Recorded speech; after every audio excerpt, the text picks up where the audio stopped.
Rock 102, Springfield's Classic Rock. It's 5:35, and Joan Jett with Bax and Nagle on Rock 102. Gonna be a mix of sun and clouds today with a high of 36. Tomorrow, rain. Lots of rain with a high of 42. It is 20 right now in downtown Springfield. Hell of a show today. Got Open Line Friday coming up after 8 o'clock. Your chance to express yourself without acting like a dink to do it. The last Open Line Friday of the year. No. Oh, wait, no, the third Open Line Friday of the year. I don't know. I get my numbers mixed up. There's a big difference between the last and the third. Yeah, I know. I just, it slipped my mind.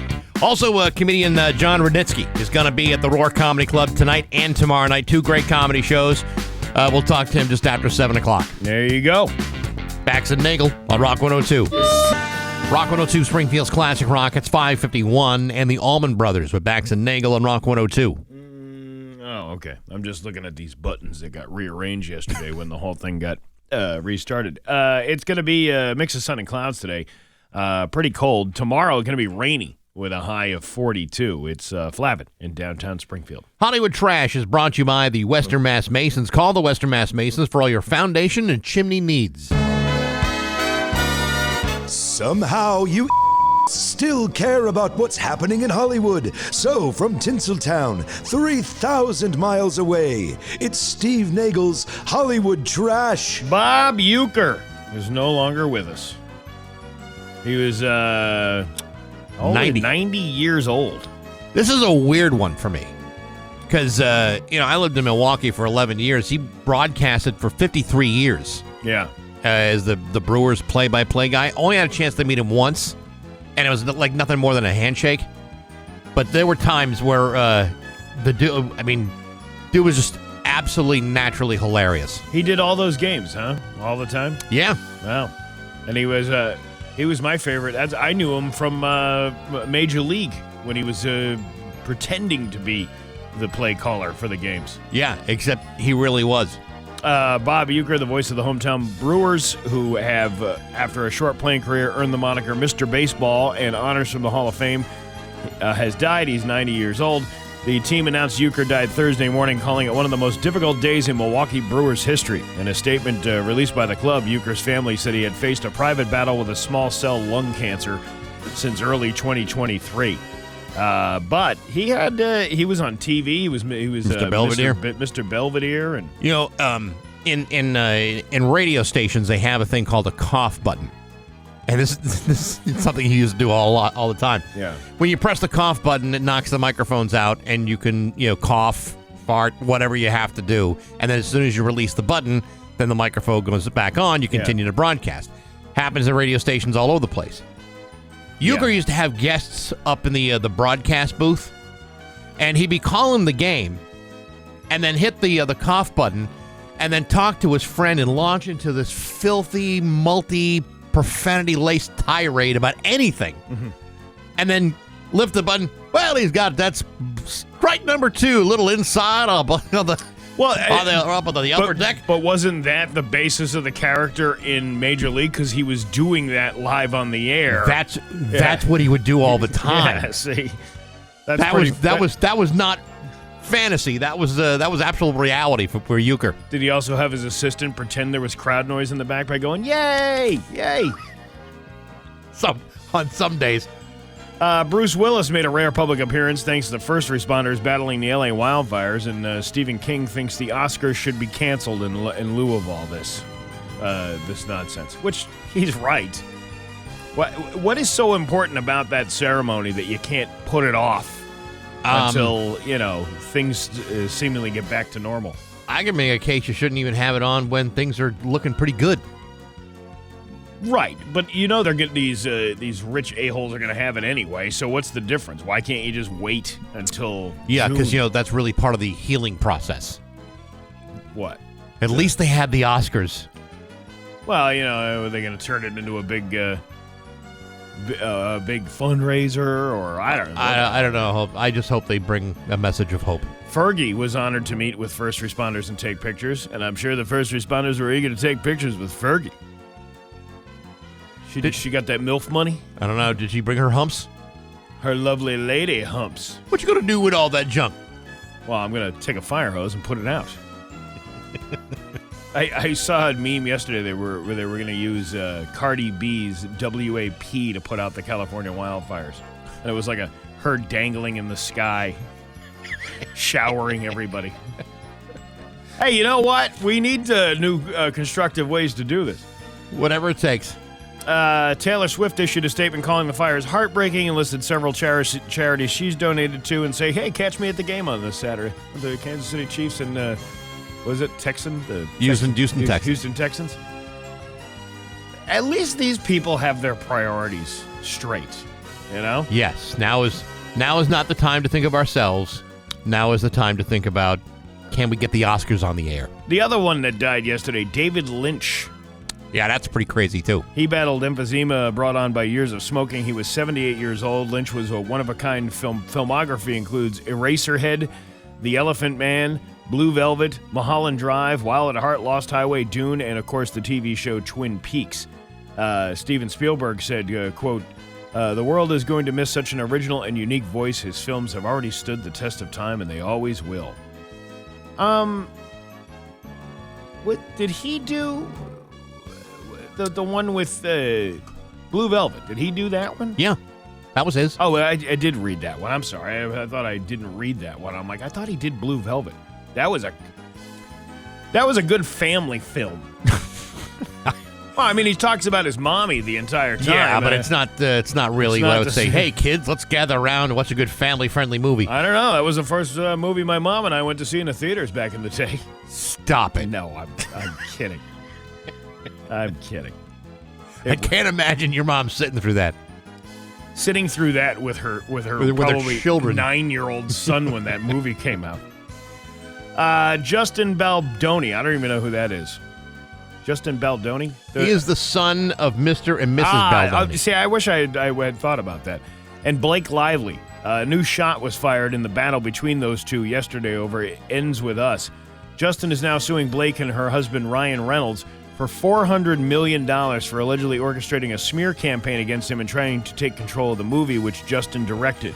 Blake is already suing Justin for allegedly trying to ruin her reputation after she spoke up about sexual misconduct on the set. Okay, I kind of remember this a little bit. We talked about this a couple of weeks ago. Yeah.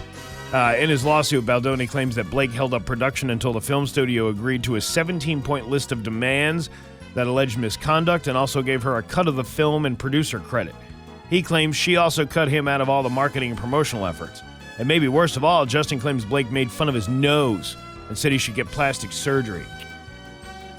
Yeah, well, but what she's alleging is pretty damning, too. In fact, I'd say even more so. Yeah. He was sexually harassing her on the set. That's not right. This is why these things go to court, so they can figure it all out there. New skincare products from Kim Kardashian tout to give you that red carpet glow. Well, she must have something to say. Oh, my God, the last time I had a red carpet glow was when AJ gave me the Rusty Nuts and made me arrive so hard I left gum on the rug in that sex tape you can purchase on YouPorn for $39.95. You ever try to get gum out of a rug? That's never coming out. Hey. Caitlin? I never got that down and dirty with your mother, Chris Kim, but I once gave her the 9-iron and the oxo orifice. I stuffed the shame-velope into the postman's porridge box. What are you trying to say? By the way, pickups are at 9, noon, and 5. Go write that down. What are you trying to say? What I'm trying to say is by the time I was done, that chicken custard was draining down her chin so hard right onto the sweater puppies. Rooster custard. That's what it was. I couldn't say chicken. No, I understand. Yeah, that's just the breasts. Gotcha. And that is your Hollywood trash on Rock 102. You're a mechanic, ready to shift your career into... That's today with a high of 36. Tomorrow, cloudy with a high of 43. Could see some rain showers tomorrow afternoon as well. It is 16 right now in downtown Springfield. All right, let me tell you what we got in store for you today. We have comedian John Rudnitsky. He has been on Saturday Night Live. He was on Curb Your Enthusiasm. He's in a Netflix romantic comedy with Lindsay Lohan called Our Little Secret. And he's coming to the Roar Comedy Club tonight and tomorrow night for a couple of great comedy shows. He's actually a really good comic. And we'll be talking to him after 7 o'clock today. Plus, open lines after 8. Not to get too much into this again, but I guess the TikTok will not be shut down on Sunday. Biden said, "Well, we'll just let the next administration handle that." And then with the CEO of TikTok going to be at the inauguration on Monday, I guess that whole argument about national security was like, national security. We can't have these people around, and all of them were saying that. It wasn't any one party, but now I guess it's okay. I still like the idea that Ed Markey is going on TikTok to tell everybody he's going to be trying to delay the suspension of TikTok. But Ed Markey voted against it to begin with. Yeah, but now he's all for it. Now he's like, let's delay it and talk about it. Do you see what the power and numbers can do? People complaining and calling their political representatives saying, "Listen, if you're not even showing us evidence of what you're talking about." Mm-hmm. So here's the thing: you ever hear someone say, "Yo, if you feel this way, contact your congressman." Yeah. You know what the last thing a congressman wants? Yeah. Your phone calls. And so when you barrage a congressman or a senator with phone calls and letters and angry, terse emails, they respond because they're sick of listening to you. Works every time. I'm really looking forward to just the 3 complaint voicemails I'll get after the show from that one guy. Yeah, to the 2 phonies on the morning. He sounds like James Cagney when he calls in and he leaves these voicemails. He doesn't even leave them for us. He leaves them for the main desk. But we have extensions. Both of us do. Yeah. And we also have a request line that you can call here at 413-2931, which you can also do after 8 o'clock during Open Line Friday. And he claims that we have caller ID, but we don't. I don't. No, I mean we do, but but sometimes it works and sometimes it doesn't, and we don't really pay attention to that. Yeah, no, we have a designation on our phone say that if you're an a-hole, we don't pick it up. I take them home and I listen to them. That's how I get my sleep at night. Yeah, to the 2 phonies with he calls me C-anal pumpkin head. I just get a Mr. Bax and Nagle. But then I also I don't know. There's some pretty. I won't repeat some of the things that he says about you. I've heard those. I've heard them all. No, I can't repeat them on the air. Oh yeah. I mean, you can repeat them because I'm not going to get offended by it. Because in calling me Mr. Baxendale, you would think that he would be doing it out of a sign of respect. But I guarantee you, he is not doing that because the man has none. But imagine getting up every day, and I understand, if something makes me mad, if I hear something that makes me angry, I just won't listen to it. Whatever. I mean, that's just going to be the way it is. But it's this guy's been listening for years, and he listens to the entire show, from what I can gather from the voicemails. I think what he does, and again, I can't vouch for this. It's just a pure speculation.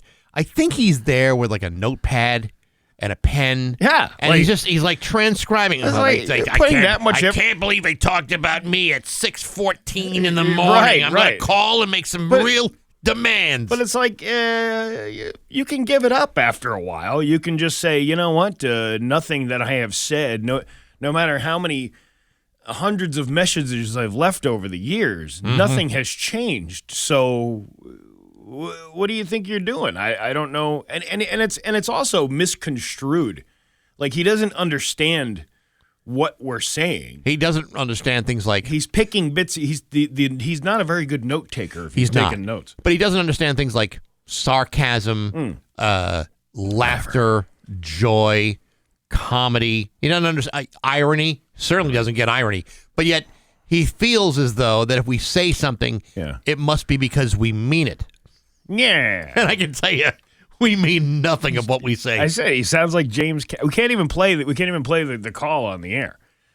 But he sounds like James Cagney. Yeah, to the 2 phonies on the morning show. Yeah. I think that's Edward G. Robinson. Is that what it was? I thought it was James. Oh no, James Cagney was the dirty rat. Okay, well, so Edward G. Robinson. Yeah, that's exactly. Yeah, see, I got a lot of problems with you two. Yeah, Muggsy, huh? Look at that pumpkin head kid, huh? How many C-anal words? You and your MAGA hat wearing right wing type of reactionary garbage. I got to tell you, dude, if it's bothering you that much, go listen to something else. I beg of you. I wonder if he leaves messages for Chris Kellogg. Now, see, to the phony on the. Oh no, he probably sees him as like a real person. Yeah, right. which is far from the truth. No, but to the phony on that WMAS morning show, you and your phony phone prank call that you did this morning at 7:20. See, I don't even know how he even has enough minutes in the day to take notes on another show. I find that's incomprehensible to me. Hey, listen, you can simultaneously listen to multiple. We have multiple ways of listening to things around here. Speaking of which, I'm really upset about something again. Well, get it off your chest. Facebook yesterday, there was this great post on the Westfield Community Forum, right? And this guy writes. It was almost like it was like one of those misconnections from Craigslist kind of thing. Right. But obviously, it's his picture, and he's putting the post up there, and it says, "To the girl that was nodding at me through the CVS, reach out, like give me a call." Right.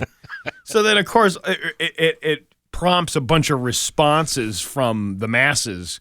Going, right. Like, what are you doing? This isn't Tinder. Like, you're not. We're not swiping right on your photo. A lot of hot chicks outside that Minute Clinic. So I just wrote, look at this playa, balling with all his CVS extra bucks. I'll let you have your first date at the Shortstop Dinner and a Comedy Show on February 6th for $20. You can have a date. And it got more likes than the actual post. I always liked it when that happens, when my comment gets more likes than the actual post that was up there. And then another listener, he was like, "Yeah, and you should finish it off with a Kim Kardashian thing." So I wrote this specific Kim Kardashian thing about Kim being at Ball Greens and what do they call the analgesics? What do they call those? Analgesics. Yeah, but I call them analgesics. I was like, the last time Ray J put the analgesics in the thing. And listen, those things got good comments. And then I went to go check the post this morning, and it says this post has been removed, or you couldn't load the post. What is with people? Why, if you're going to put something out there like that, just stand by it. Stay with it. Do you think like a CVS or a Walgreens is a great place to pick up chicks? Because I got to think maybe not. Maybe not. I don't know. Like what medication are they getting? Yeah. I don't know. And going back to the TikTok thing real quick, I put up this video yesterday it was a Maury clip. And I won't describe exactly what this woman was saying because it's a little graphic. Right. But she was basically and it doesn't show the whole clip. This is what I don't know about these stitch things that you do with the video. It doesn't show the full clip. But she was like, I had to go to the bathroom so bad, and I thought it was the corn dogs I ate all day. And it turns out she goes to the bathroom and she realizes she's going into labor. and there's a more graphic description of it on the video if you check out my TikTok page and follow me. That'd have to be a hell of a corn dog. And then basically the show was about, because then I have to go look and see what this show was about. Right. And it was one of those who's the father things. So the baby's okay. She didn't realize she was pregnant, but the baby is now okay. But she was trying to find out who the father was of the baby, and she was hoping that it wasn't her dirty ex-boyfriend, the guy that she had called immediately when that happened. She was hoping it was the new boyfriend that she had. She was also simultaneously seeing that man at the same time. Here's the ironic twist. Neither of them were the father of the baby. So we don't know who One of is life's it. greatest mysteries. And I was like, why? We can't get rid of this app. We can't get rid of this. How am I supposed to see things like this? National security. Yeah. Security. This is important stuff. Meanwhile, the Chinese spy is laughing at you through the. I knew it wasn't either one of them. It's 6:21 on Rock 102. Munson Savings Bank can help you build your. Rock 102, Springfield's Classic Rock at 6:28 in Van Halen with Bax and Nagle on Rock 102. Dan Brown should have the full forecast for you. Get the let out. A celebration of Led Zeppelin coming to Springfield Symphony Hall on Saturday the 25th. We want to send you to the show. You can sign up to win by going to rock102.com before the end of the day on January 19th. That is Sunday. We'll choose the winner at random, and they'll win a pair of tickets to the show. It's your chance to see Get the Let Up delivering Led Zeppelin like you've never heard before from Rock 102, Springfield's classic rock. I'll be at that show. You going? I'm going. Good. It's next Saturday. It's going to be a damn good time. Awesome. Yeah. Very cool. I hope I don't have to sit next to the listener, though. Oh, God. That'd be the worst. Like a listener that doesn't like the show and calls and makes notes. Makes notes. Yeah. Takes leaves angry voicemails. In regards to the Hairway to Heavens, just Jimmy Page. Well, play it out all over. Bring back more Tom Petty. Yeah, right. Yeah. Okay. Hey, you want to laugh? Mm-hmm. All right, let's laugh. It's Bax and Nagle's Joke of the Day. I'm funny how? I mean, funny like I'm a clown, I amuse you. On Rock 102. I make you laugh. Springfield's classic rock. All right, so you got a drunk guy stumbling down the street. Okay. Can't keep his balance. He finally falls down face first into some freshly cut grass, right? Okay. Then he finally comes to, but he realizes, I'm an alcoholic. I need more booze. I can't just do this. But he's like covered in grass, from all the clippings and everything. And he gets up and he staggers across the street into a bar. And the bartender looks up and says, "Hey, why the lawn face?" Lawn face. Because he fell on a lawn and he's got all this grass all over his face. And yeah, find more jokes like this at the Shortstop Bar and Grill on February 6th at the Shortstop. Bax and Nagle in the morning on Rock 102, Springfield's classic rock. Here's your Western Mass News. 6:32 with Bax and Nagle on Rock 102. It's time for news brought to you by Aquapump, an expert in all water supply systems from the well to the pump and into the house. Here's local radio icon Steve Nagle. Thanks, Bax. The woman's body that was found in Springfield's Forest Park last week has been identified. At approximately 5 p.m. on January 7th, officers were sent to the 300 block of Trafton Road. When they arrived, they found an adult woman dead. The Hamden DA's office spokesperson Elijah Ayers said in a news release that the body was in the Camp Star Angelina area of Forest Park. On Thursday, the DA's office released the identity of the woman as 56-year-old Joanne Garelli of West Springfield. The investigation is being conducted by the Hamden DA's office in conjunction with the Springfield Police Detective Bureau's Homicide Unit. And that's all still the info that we have on that. Chicopee man faces multiple firearms charges after police were called to a disturbance outside of a bar early Thursday morning. In a news release from the Springfield Police at around 1:50 a.m., officers were called to the 400 block of Belmont Avenue. When the police arrived, they discovered 2 vehicles involved in a crash. A driver of one of the vehicles attempted to run away onto Burlington Street. Officers could see the individual was holding a firearm, was captured on the 300 block of Dickinson Street. And disarmed. The firearm was loaded with 11 rounds of ammunition and was reported stolen out of Vermont.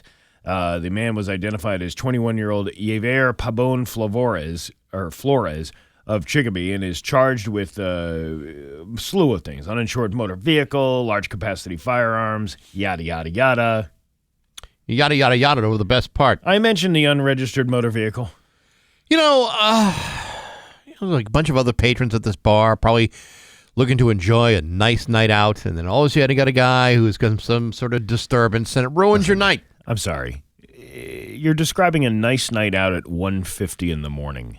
There's nothing good that happens past maybe 10 p.m. Oh, what are you talking about? That's why a lot of these places are wrapping up shows by 9:30, 10 o'clock. The 400 block of Belmont Avenue, I will tell you this, Steve, it's an entertainment mecca. A lot of people having a great time about 2 o'clock in the morning, just as the bars are shutting down, having a great time. And all of a sudden you get a problem with some guy with a gun. Well, how come they're not blaming the bar this time? Remember they were doing that a few years ago where they're like, oh, what was the place over in the club over there, Aquarius? Yes, that was right. There was a disturbance that happened 3 miles away but they had been at Aquarius earlier in the night. So therefore, the bar must be shut down. Well, we're not certain that this man's actions were motivated by what he drank at any bar. No, but you notice that's how that's not a problem anymore for some reason. Remember we were talking about all these bars that were supposedly it needed to be shut down because of the nefarious activities that may have been going on in there before an incident happened? How come we haven't talked about that in a while? I don't know. I'm sure this is an ongoing investigation that any news source that you might be quoting will be giving you further updates as they find out more information.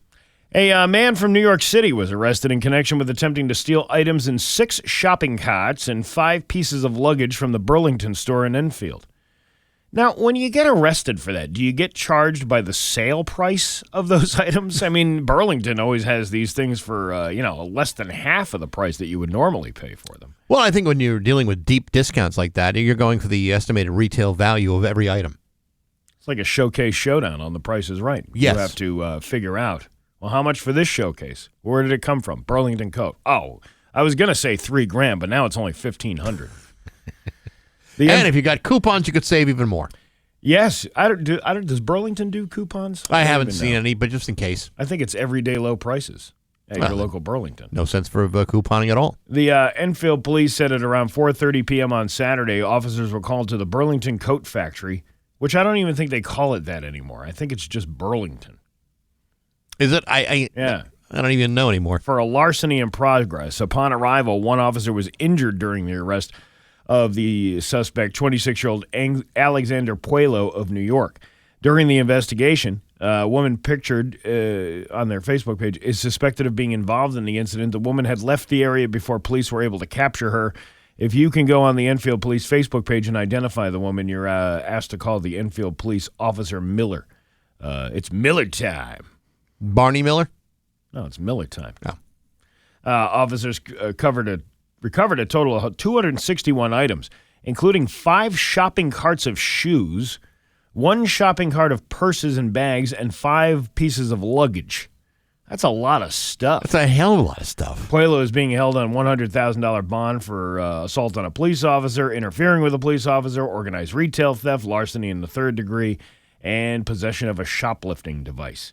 How do you manage 5 shopping carts all at the same time? Well, you got 2 of you, so 2 in the front. You're like, one guy's got 2, another guy's got 2. Well, you got to get one more. I don't know how you do that, unless you're pushing them, one after another, kind of like when they're, grabbing the carts out of the parking lot. Yeah, I don't know. You can see her like doing 2, one in front of her and one behind her. Yeah. So maybe it was one of these multiple trips back and forth. Once you leave the store without paying for stuff in a shopping cart, do you really have the nerve to go back and get that other cart? Well, some people. I mean, I just saw a video yesterday of a guy in Vermont at a Home Depot, which he was stealing like a whole shopping cart full of tools. And the patrons weren't letting him leave. They weren't letting him leave the parking lot. They were pushing this guy over.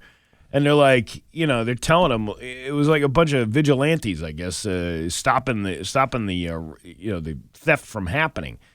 And as much as this guy was getting pushed to the ground and then standing back up, right? He's like, fine, I'm leaving. And he starts leaving, but he still grabs the Milwaukee tool set. I mean, well, that's what he came for. Yeah, and then another guy goes after him, going, "You're not taking this stuff from us." I'll tell you what, normally they tell you not to get involved because it might be dangerous. Yeah, but you know what? You can always assess of I mean, this guy, these were big guys, like, ready to beat the crap out of this dude for taking the stuff. And, you got a place like Vermont, it's probably more of a tight-knit community than it is, let's say in, like, Rutherford, New Jersey or something like that. I know for a fact there are many people in Vermont that are not afraid to put themselves in harm's way to make a point. That's right. And that's what they did. Not afraid at all. 6 Assumption University students were in court on Thursday to face charges in connection made between a Holyoke woman and a man on Tinder, which resulted in a TikTok plot to confront a falsely accused sexual predator. 22 News obtained the court documents that stated on October 2nd, Assumption University police reviewed an incident from Worcester police of an assault and battery report made by a student, Kelsey Brainerd. The statement of facts from Worcester District Court said a man came to campus and made Brainerd feel, quote, creepy. She texted her friend, Easton Randall, who said she chased the man off campus. In the report, Brainerd claimed she did not solicit contact with the man on Tinder, and he came to the campus on October 1st around 10:30 p.m. uninvited. University officers could not locate that man on campus. However, Worcester police said they were there with a man requiring assistance with an incident that happened at Assumption University. The man, who 22 News will identify as the victim, told police that he was in the area to attend a funeral and wanted to be around happy people. Okay. The victim confirmed that he was in contact with Brainerd on Tinder, and she allegedly invited him to campus. In the report, he said he was led into a building by Brainerd before he was ambushed by a group of people. It is alleged that a group of people came out of nowhere calling him a pedophile, accusing him of having sex with 17-year-old girls. The group allegedly grabbed him to prevent him from leaving. He was able to break free and run, being chased by approximately 25 people. He told police that he was chased to his car, punched in the back of his head, and his vehicle kicked by the group. The victim was able to leave the campus and then called the police. Campus video confirms Brainerd led the victim into the building and shortly after was seen running from a group of residents, including Brainerd, with all of their cell phones out in what appears to be a recording. The footage, in what police say indicates a group was staged and or awaiting the arrival of the victim before the mob formed around him. This is pretty elaborate. It's weird. The interaction depicted in the footage occurs from the start to finish in 2.35 minutes and does not appear to be random occurrence but deliberately staged event in the report by Worcester Police. In the court documents, Worcester police say that after a review of the footage, it was determined that the report filed by Brainerd was allegedly false and led police to believe a sexual predator was on campus, which she had invited through Tinder to the campus. A review of Brainerd's Tinder profile, which indicates she was 18 years old, had messages between her and the victim that police believe did not indicate he was looking for underage girls to meet. During additional interviews, police determined a small portion of the larger mob allegedly conspired to lure the victim and unsolicited assistance through texts in catching a predator and incidents to simulate a TikTok fad. Police identified Kelsey Brainerd, Kevin Carroll, Easton Randall, Isabella Trudeau, Joaquin Smith, and a juvenile as the group of Assumption University students involved in the plot. This is very elaborate. Yeah. For something that appears to be somewhat sketchy. Yeah, the person described by the victim who hit him in the head was identified as a juvenile who was known to police. The person who allegedly slammed the victim's head into the door was identified as Kevin Carroll. All right. Wow. It's a lot to unpack there. That is an awful lot to unpack. They have these the appearances of these kids in court. She looks a little worried. Well, if it's false allegations, then she should be. Do people not realize that all of that stuff, no matter whether it be TikTok or Facebook or Instagram or Snapchat, the ones that, remember the message, we were talking about this yesterday, the messages that disappear? Yeah. They don't disappear. The police can recover those. So if you think you're pulling like a fast one on somebody, that's all going to be investigated, and it's going to come out, and they're going to see that you wrote that message. You know, actually, I give the police a lot of credit here because in many cases, they might not necessarily go through the forensics to identify that this may have been a false accusation. Accusation. They might have gone with the assumption. Gone with the assumption that this was in fact one of these pedophile situations. Although, I bet you it would have been the other way around had this young lady called the police first. Yeah. This guy went right to the... If Woody had gone straight to the police, this would have never have happened. And this guy goes right to the police department, and he gives his side of the story. I think that makes a big difference. Had there not been like a mob already waiting for the guy to show up, yeah, that might have turned out a little differently. Man, how much does it cost to go to that college every year? Assumption? I can look that up. I assume that was just a complete waste of money for this young lady and the rest of them that were participating in this whole thing. Cost Assumption College. Oh boy. All right. Let me see. I'm gonna guess it's probably not real cheap because it's college. All right. Okay. Sure. The total cost of attendance of Assumption College is $66,000 a year. Money well spent. Sure, the parents are very happy. I'm sure they're very proud of their young lady. Your Pioneer Valley forecast today is going to be a mix of sun and clouds with a high of 36. Tomorrow, cloudy and some rain showers in the afternoon with a high of 43. It is 16 degrees right now in downtown Springfield. I'm Steve Nagle, and that's the news on Rock 102. Aw, yeah. Classic Rock at 6:52 and T-Rex with Bax and Nagle on Rock 102. A mix of sun and clouds today with a high of 36. Tomorrow, cloudy in the morning and then rain showers in the afternoon with a high of 43. It's 16 degrees in downtown Springfield. This week on Baxi's Musical Podcast, my guest has been Brian James of The Damned, also the Lords of the New Church, another band he was in back in the 80s, also played with Iggy Pop and a lot of other stuff. Fascinating career on this guy. And you can hear that interview on Apple Podcasts, Spotify, the Rock 102 YouTube channel, SoundCloud, rock102.com, and on the app. And on Monday, I'll be talking to Steve Smith, bass player for the Vapors. Remember Turnin' Japanese? I really think so. I think so, too. Yeah. Well, anyway, he's my guest on Monday. You'll be able to hear that on around midnight or so, and then forever and ever. And you can listen to all the other 272 episodes as well. All brought to you by Metro Chrysler, Dodge, Jeep, and Ram at Chicopee and Rock 102, Springfield's Classic Rock. Very cool. You're damn right. And actually, I'm not going to say who yet because it's a little premature, but I got offered someone that does not do interviews at all, and I may be the only one in North America who may be talking to her. Ooh, yeah, it's pretty cool. Look at you. It'll be a while, but it's coming up very, very soon. Hopefully, keeping my fingers crossed, it'll happen. You know what's not very cool? What? Getting sick. I can feel it. I can just feel it coming on now. Could you try to breathe on me a little bit closer? Yeah, well, it's not my fault. I know. You can lay a good fat breath on me. That'd be great. And I'm not wearing a mask. Yeah. Because we can't talk with masks on in the studio. Do we need to reinstall the plexiglass dividers that we had for so long? Oh, yeah, because disease can't get around the plastic. It's been scientifically proven. Maybe that's the stuff that saves lives. No, you know what I would do? I'd put a mask on you and shove you on an airplane 10,000 feet up in the air and say this is perfectly safe because all the diseases go out the window in the back. Yes, yeah. Right.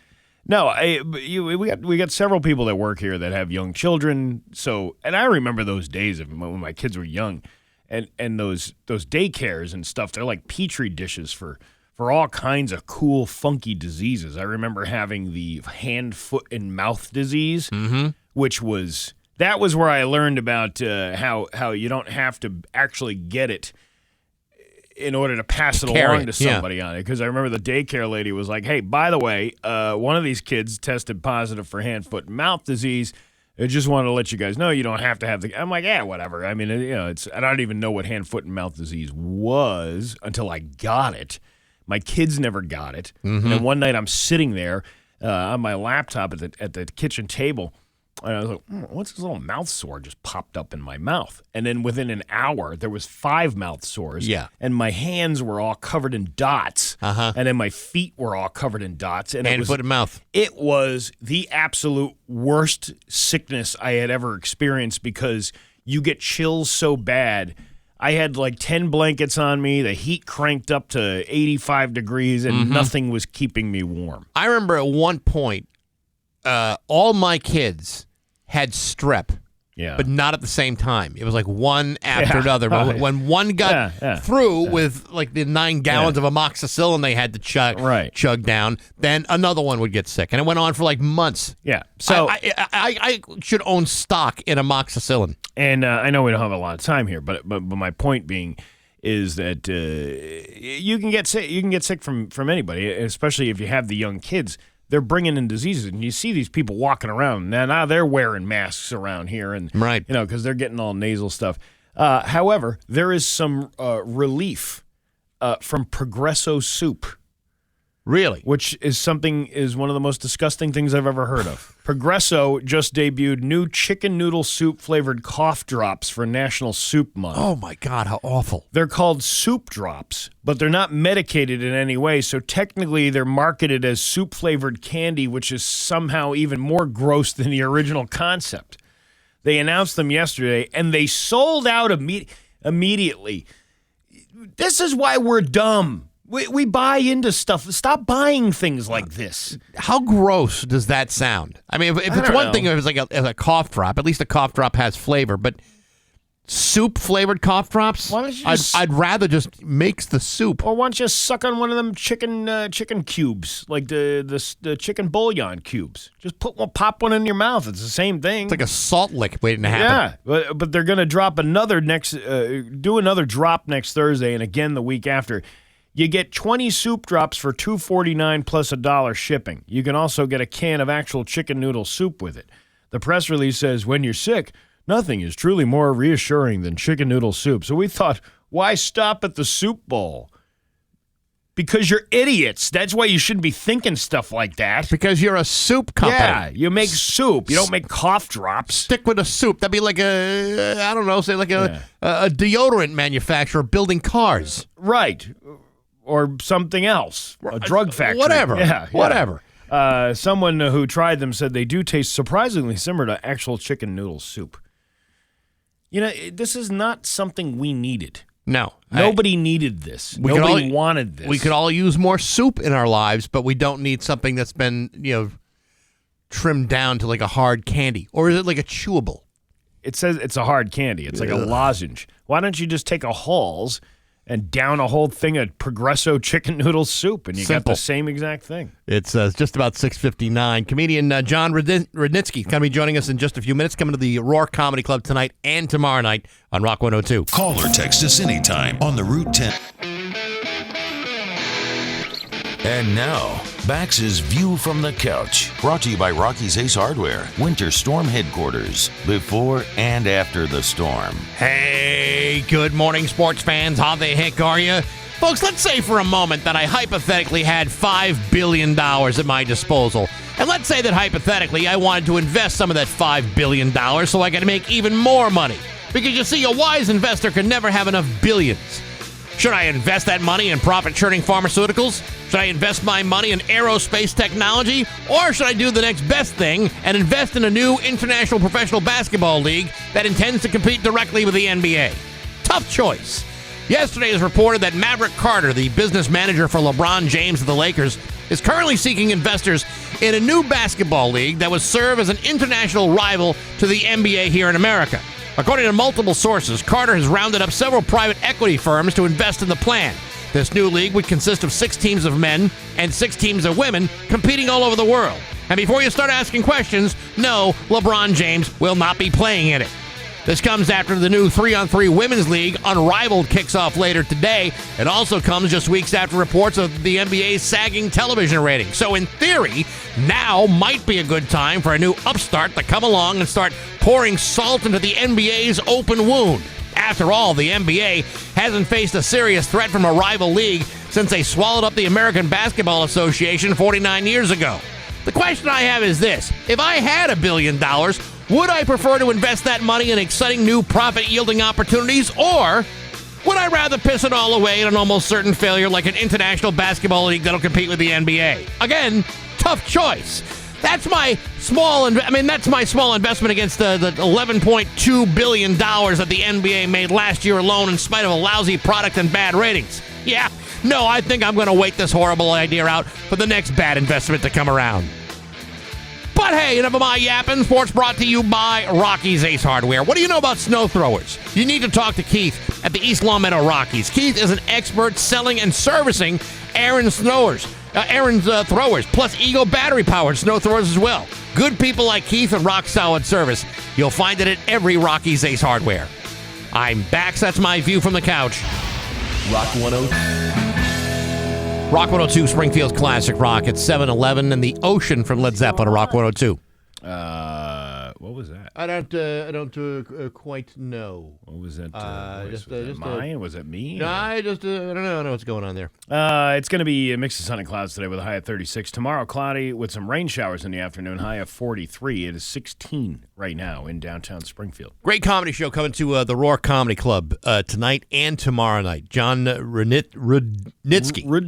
I'm going to mess that up, I'm sure. Anyway, he's got a great show coming up at the Roar. He's been on Curb Your Enthusiasm. He was on Saturday Night Live, former member of the Groundlings in Los Angeles, and also has a brand new Netflix film out with Lindsay Lohan called Our Little Secret. And John's on the phone with us right now. Your favorite rom-com. I love rom-coms. I'm a sucker for that stuff. There you go. He's on the phone right now. Good morning, John. How are you? What's going on? Not much. It's great to have you. You're coming to Springfield this weekend. Yeah, I don't know anything about Springfield. If you're looking to have like your car jacked and stole for parts, that's a good place to start. Springfield's known for that. Yeah. Is it now? Yeah. Yeah. It's a good place to get your car totaled. This sounds like the kind of town where I do well with my comedy. Exactly. That's it. Now is your name John, or should we refer to you as Larry? Yeah, both are. Traumatized Larry. I'm a method actor, so I'm in character for the rest of my life, even after I'm done with the job. So I can still go by Larry. That was we're huge Curb fans, and Me too. I gotta say that must have been quite the experience to work with him and work on that show, and even play him as a younger version. It's my favorite show. I grew up watching it. Even because it's been around so long. I mean, I was in middle school when that show came out. I was 10, I think. It came out in like 2000 or whatever, and I never missed an episode. And it was just always my favorite thing. The idea that I would be on it, and no less as young Larry, is just like unfathomable to me.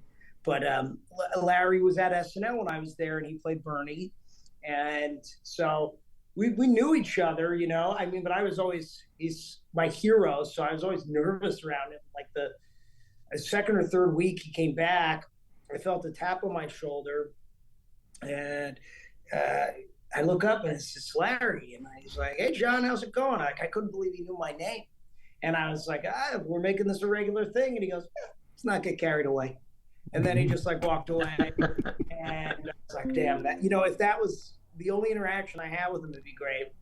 And then after I didn't get asked back to SNL, which is something Larry's familiar with as well, I auditioned for Curb, and I got this little part that was really funny that ended up not making it in the show, where I played a waiter, and he wanted to order off the kids menu, but I told him that wasn't allowed if you're an adult, and it ended up getting cut from the episode. But he called me to tell me, again, I don't have I didn't anyway have his number at that time. And so I get a call, we have Larry David calling for him. I'm like, oh my God. And he didn't even say hello. He just goes, "Hey, John, we had to cut you, but we're going to have you back, and if you know anything about this industry, it's like, you don't find out if you get cut from something until you're watching it."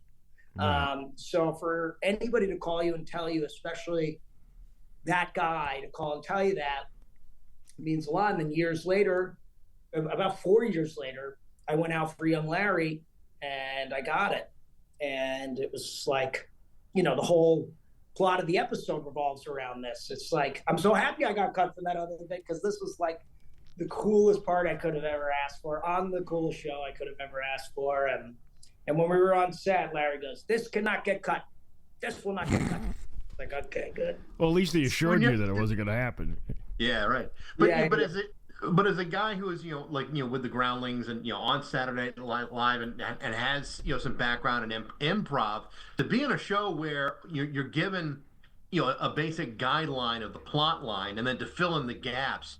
Yeah. I mean, was that hard for you? Challenging for you? Easy for you? How did you manage that? I loved it. I think I'd like to improvise anyway, but the fact that I was so familiar with the show, it helped a lot, and I knew, what my role was in this, and I knew the things that would make Larry fucking nuts, So I leaned into that. I was just like, the more smug I am about the process of acting, the more irritated he's going to be. The more I tell him who he is, we'll just get the funniest response out of him. So he doesn't want you to come in with any ideas, because then you try to, but I did, which I don't, he doesn't know that, but I still had to audition for young Larry. And it just says, you're playing young Larry, you're unhappy with the props on set, you don't think Larry would drink out of this type of mug.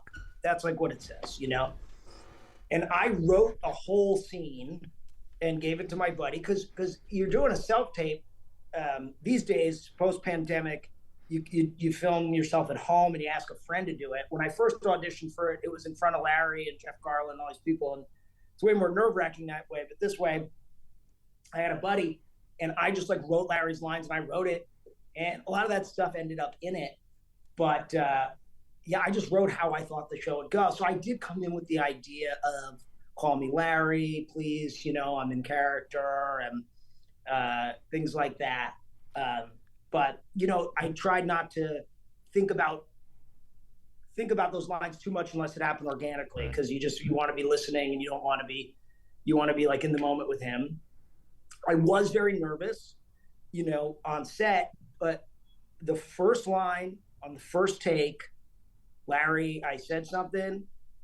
We went up to the mugs and I said, can I talk to you for a second? I went over, I go, what is this lackluster assortment you got going here?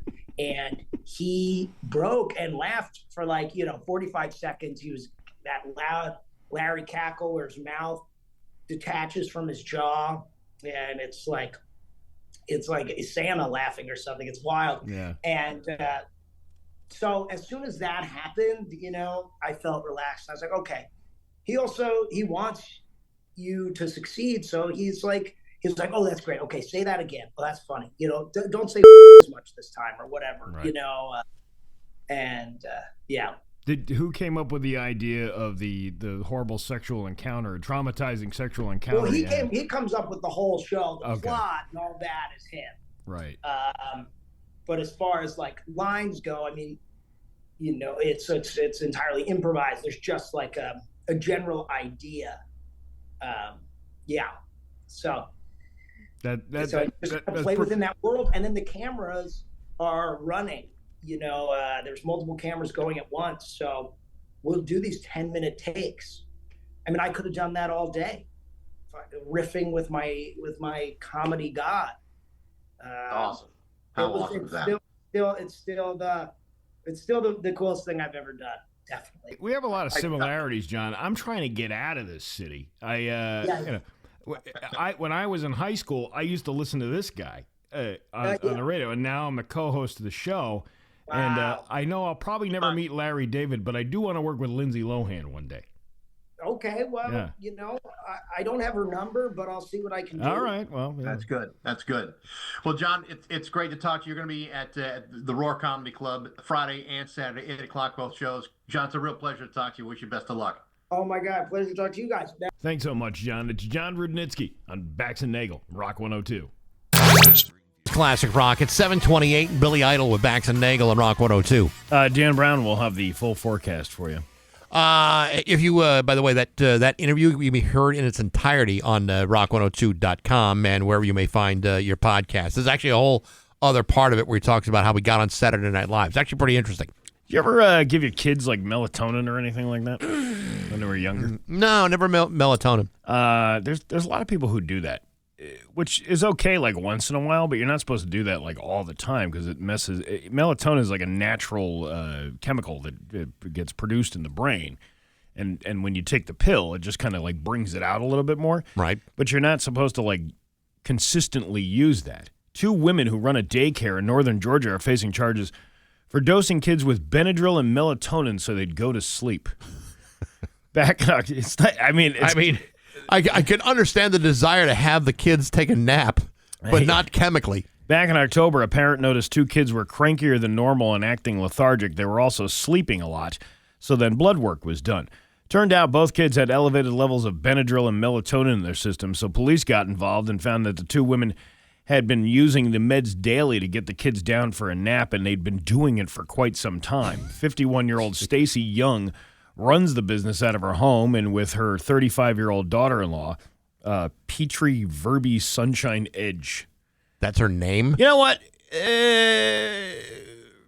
Take away the whole Benadryl and the melatonin thing. If you're giving your child to the care of somebody who's named Petrie Verby Sunshine Edge, you might want to rethink the daycare that you're taking them to. All I can think of is Petri Dish. Yeah, Petrie Verby Sunshine Edge. Yeah, maybe that was a mistake. And again, like, you're not supposed to do that. Especially Benadryl can be deadly for a kid, for a child. It'll knock an adult out. Yeah, and especially if you're doing it all the time. But then, I thought about it, and I'm like, I'm a Dimetap baby. As soon as I came out of that cervical slip and slide when I was born, my parents were feeding me Dimetap to get me to sleep. Like they were Tic Tacs, like they're after dinner mints. Let's put this little kid back to bed. Hey, look at the little Dimetap baby. He won't calm down. God, he's so annoying when he's awake. Give him a couple of spoonfuls of Dimetap. It's 7:31. News is next on Rock 102. Here's your 7:34 with Bax and Nagle on Rock 102. It's time for news brought to you by Freedom Credit Union. Freedom is yours. Here's local radio icon Steve Nagle. I guess I could do some hard-hitting news, but let's get to the real local stuff here. Okay. You play pickleball? No. Yeah, there's a lot of people who are right now. Oh, I know. So much that they're opening, or they have opened, a brand new pickleball facility out in Westfield. No kidding. At the old Bonton. That's where they got it? Yeah. What's been in the Bonton since Nothing. the Bonton closed? Nothing. Really? It's been empty for, 20 years now? Lost hopes and dreams. And now a chance for people to get some exercise and ruin their knees and hips. I knew when the letter was burnt out on the M in the men's hoe store, the men's and hoe store at the Bonton, that it didn't have too much time left, and sure enough, it closed shortly after. But this story had a Mass Live. For the avid pickleball player, the weather is nearly always a factor in deciding whether they'll head to the nearest court for a game. That's unless they can play indoors, which is until tomorrow. Would have been impossible if not for the Pickler Westfield opening. The Pickler? The Pickler. P-I-C-K-L-R. Pickler. You'll always have a place to go, said Dennis Sosa, who co-owns with Scott Labonte the city's newest sports club, which has only one purpose, to promote the fastest growing sport in the country. It is. It's weird how people are like jumping on this thing. I got a friend of mine who not only plays, he plays in like several different leagues a week. I know a guy and his wife who teach this pickleball stuff to other teach people. Yeah. Wow. Isn't that crazy? It's totally crazy. In fact, there's a lot of cities and towns across America that are taking their outdoor tennis courts and converting them to pickleball because tennis nobody wants to play that anymore. Pickleball, that's more people's speed right there. It can't be denied that pickleball has become something of a cultural phenomenon. By allowing people of all ages and skill levels to participate in a game that is a hybrid of tennis, ping pong, and badminton. And with a 25,000 square foot space owned by Labonte, which for decades was the home of the Bonton department store, it just made sense to install pickleball courts. I'm more focused on the headline, the Pickler Westfield to have soft opening on Saturday. You ever have a pickleball and a soft opening before? Although I do not play the sport, yeah, the answer to your question is yes. Well, yeah, I mean, most people. Listen, you get a soft opening in your pickleball, you might have to reassess your pickleball. You got to go walk right in. Yeah, you want it hard. You want a hard opening. Well, I mean, yeah, but you got to work your way up to it. You want people celebrating. I don't even know when this happened. Can you turn the sound up on this? Because this is a story that does not have... in a very, very bad situation. Hold on a second. All right, tell me when you're ready. Stupid thing. All these videos that autoplay. I don't like that. I'm not a You should have more control over what you're doing. This is from Western Mass News. Okay, sir. Thank you, Taylor. The Chicopee Police and Fire Departments collaborated to make an arrest on the banks of one of the islands on the Chicopee River. Police initially attempted to detain a man whose identity has not yet been released for several outstanding warrants. The man then fled down the riverbank and into the water, running from officers. Police used their drone unit to locate the suspect and called in the fire department to go retrieve him from the riverbanks. He was arrested, then taken to the hospital for evaluation due to being in the water and exposed to cold temperatures. What an idiot. It's like the temperature is anywhere from 15 to 30 degrees as of late, and you're going to try to escape into the water? You know, I filled up my gas tank yesterday. Yeah. And I felt like I was going to freeze to death. Just, pumping my tank worth of gas. A minute and a half, 2 minutes, however long it took. It takes 5 minutes to fill a tank. Whatever. The idea of running into a body of water in this kind of weather and expecting to not die in it, no thanks. The only thing I'm running into is the Cumbies to get a hot, fresh coffee.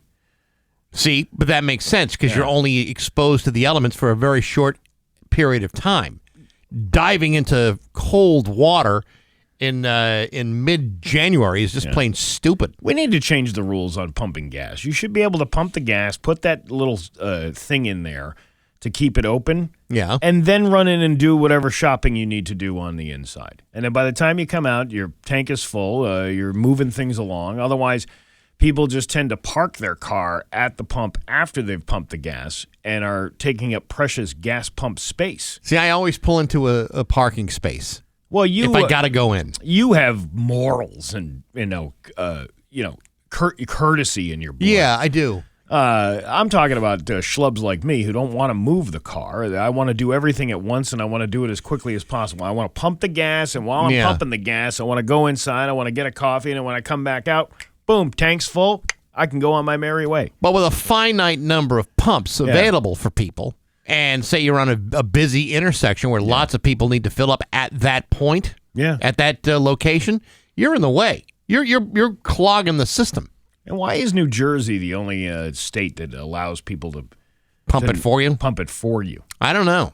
I think the first time I had that happen in Jersey, I freaked out. It's like, I didn't know if this guy was working there. I don't know if he was looking for a handout. I had no idea. There's a place on Meadow Street in Westfield that still does it.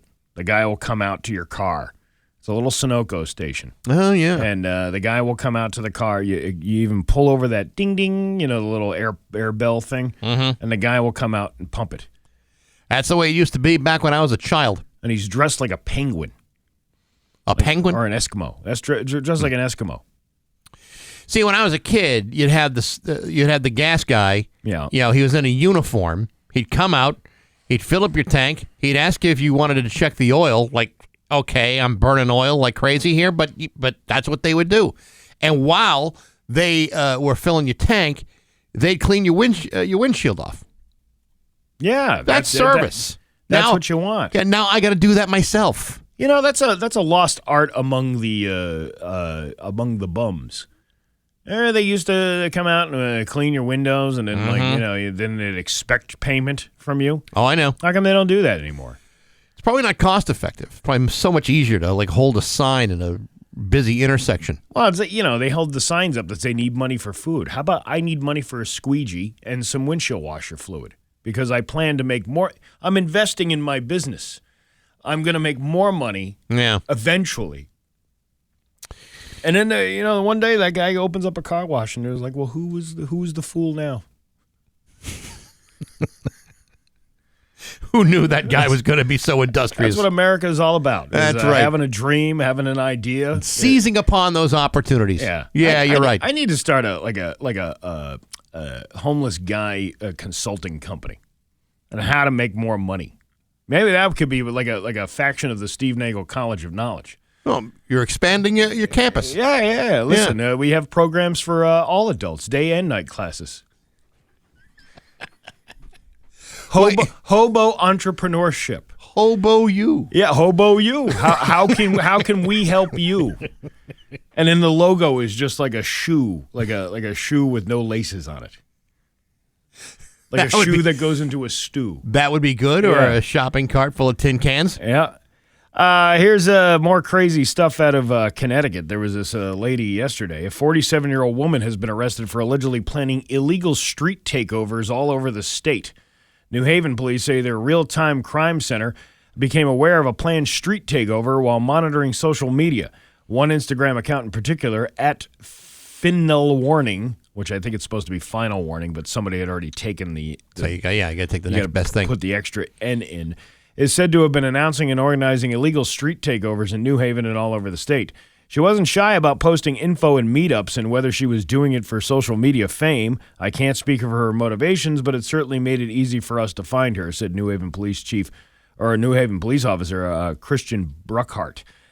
Police said the street takeovers caused disturbances, blocked public roads, and created dangerous conditions for residents and pedestrians. It's not just if you're a participant, not just showing up with a car. If you're a spectator, we've seen spectators get hit or seriously injured, not just here but across the country. The Instagram account was linked to 47-year-old Kimberly Hoofman of Milford. She turned herself in on Tuesday and was charged with inciting a riot. Her bond was set at $5,000, which was paid. New Haven Police Chief Carl Jacobson said street takeovers are illegal and unsafe for participants. These are like the idiots who handcuff themselves to cement barriers in the middle of a highway. Yeah, you know those. That's folks? smart. Yes. Yeah. Although, I mean, if you're looking for a date, you know those chicks are kinky. If they like handcuffing themselves to cement barriers, what else are they into handcuffing themselves to? Yeah, it sounds good from the outside. You never had a protester kink? Maybe, but I find that most women who are prone to protesting are really not that interested in making out. Oh, you know what? I take issue with that because you got to remember. Listen, we're all human beings. No matter what side of the aisle you're from or what cause you're doing. Sure. Would you rather? Okay. As in protesters, would you rather have an American flag waving protester, or would you rather have the chick who's into it who handcuffs herself to a cement barrier? I think I want the chick that. I understand what you're getting at. The only problem is making her leave in the morning. Because then she's hooked. She's connected to something else. Then you got to call in the riot police and the pepper spray guns to get her out. Yeah, then you got to call Sergio Locksmith. They got to get a key for that. You know, it's an interesting question. What's your favorite protester to have sex with? Route 10 Tire listener line at 293-1021. You're what a stupid show. You know that Joan Baez was a handsome woman in the 60s. Oh, that Jane Fonda. Oh man, when she just laid down in the street like that, it's like, come get me. Come get me. Your Pioneer Valley forecast today is going to be a mix of sun and clouds with a high of 36. Tomorrow, cloudy with a high of 43 with some rain showers in the afternoon. It is 16 right now in downtown Springfield. I'm Steve Nagle, and that's the news on Rock 102. Oh, yeah.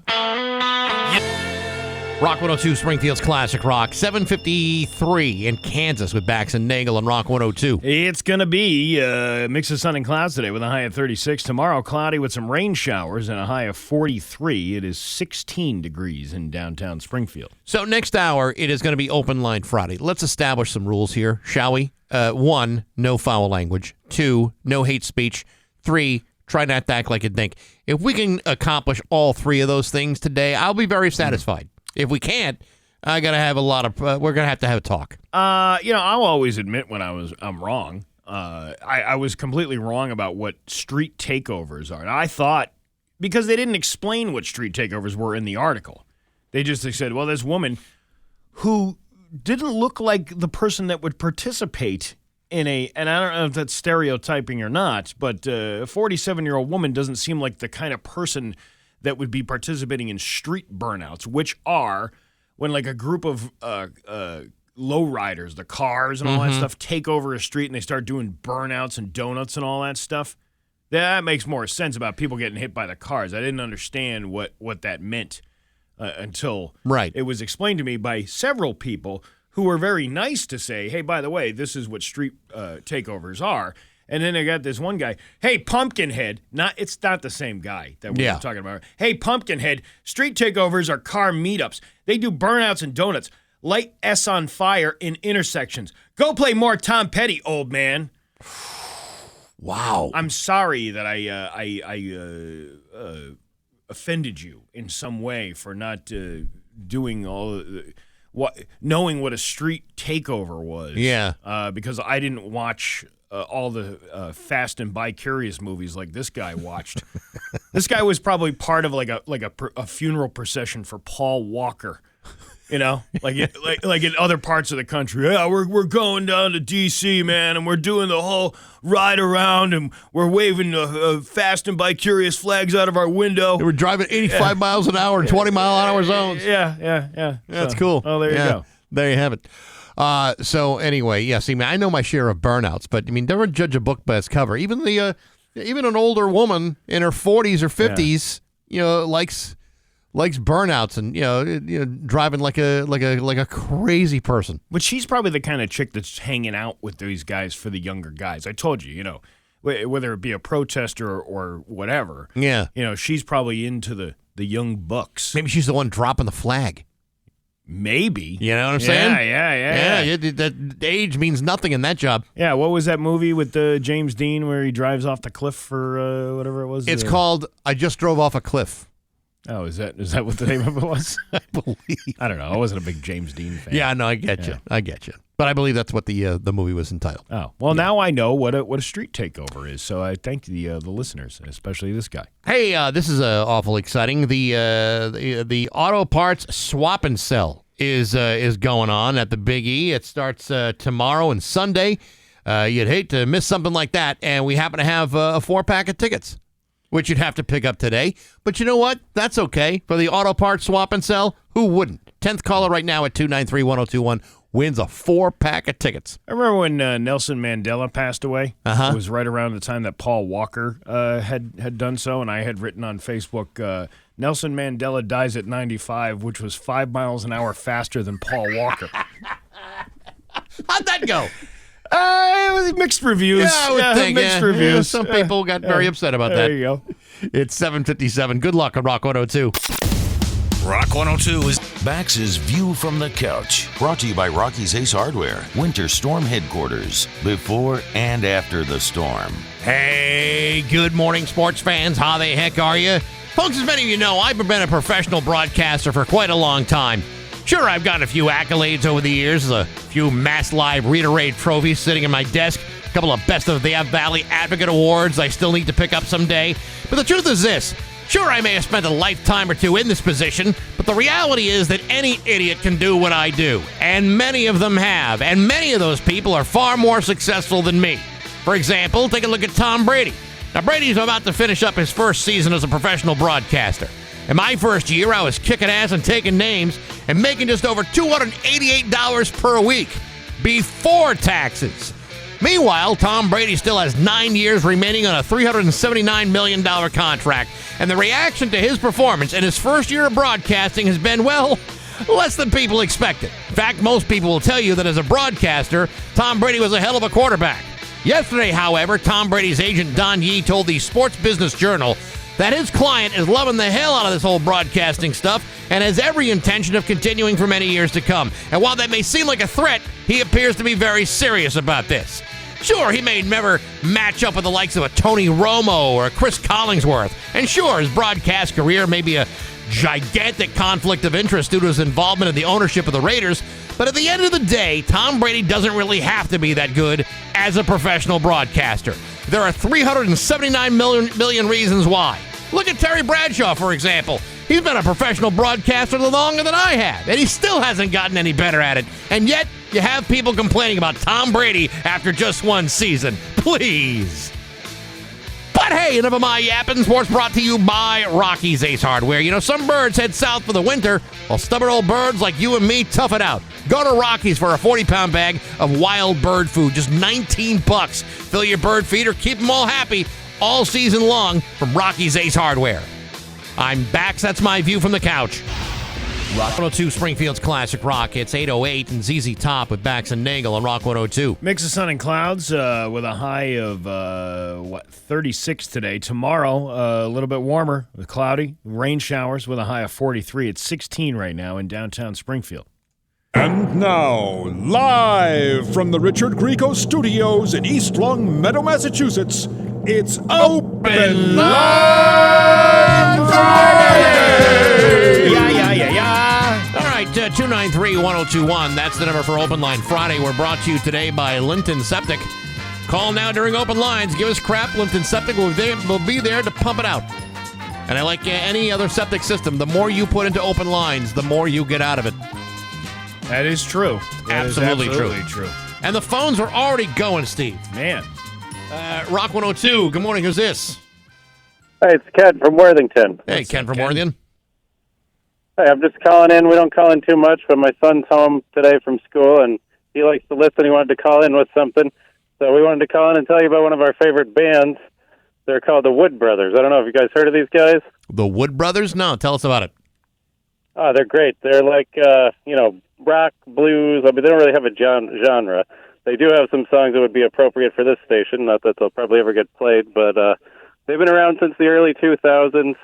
It's a couple of brothers and another guy, and they're really great. I would say that Oliver Wood is probably one of the best songwriters of our generation, meaning Gen X. Mm-hmm. And I think you guys should check them out. Anybody listening that likes this station would love the Wood Brothers. They come around here usually every year. We saw them at Treehouse this past summer. They were fantastic. All right. So I'd say you would do well to check them out. I really want to know why you're aiding and abetting a truant. Well, he was throwing up all over the nurse's office. Wow, okay. Well, you said you didn't say he was sick. It made it sound like you were just, we're having a day off and we're going to sit and listen to Wood Brothers albums all day. Well, I mean, not that there's anything wrong with that. No, you're right about that. That's right, yeah. All right, we appreciate the call. Have a good weekend. Yeah, you too. Take care. All right. Rock 102, good morning. Who's this? Hey, good morning, boys. It's Vince the plumber. Hey, Vince, how are you? What's up? Man, I'm good. I'm good. Doing good. I'm just getting over a cold. Hacking this stuff out of my lungs. It's just horrible. Gotta clean the pipes, Vince. I know. I'm about to call Limpton Septic and have them come pump out my lungs, Yeah. I don't know if they do that kind of work, Vince, but you know how that goes. Yeah, exactly.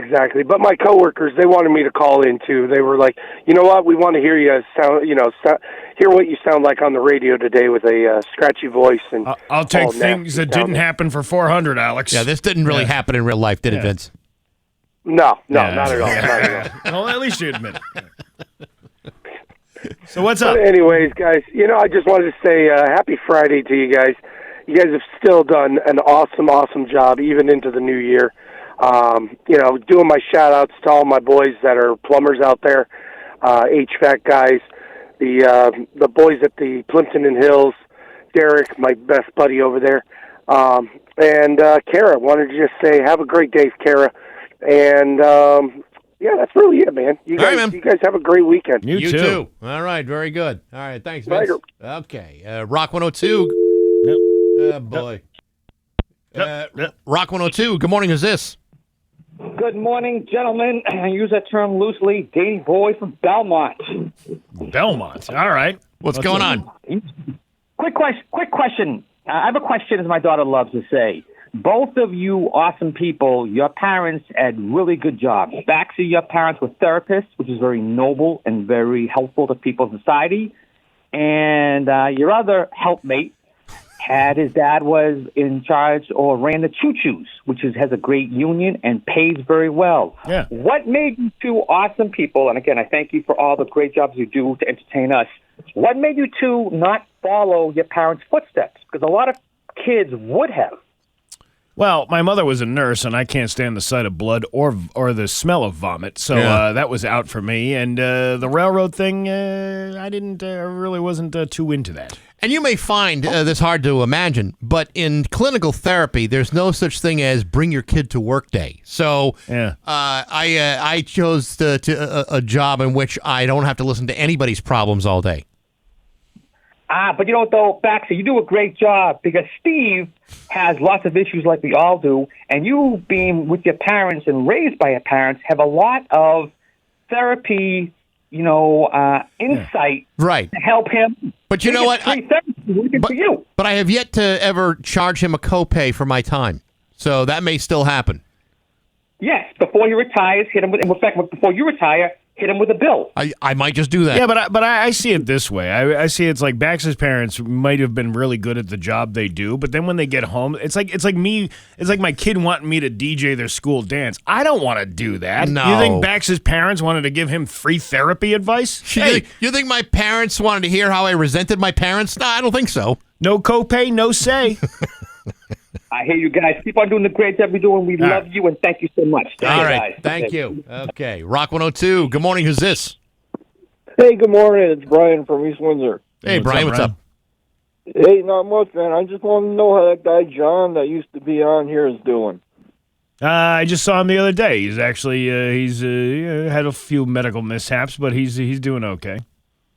I'm just teasing you, Steve. I was the guy texting you about it, remember?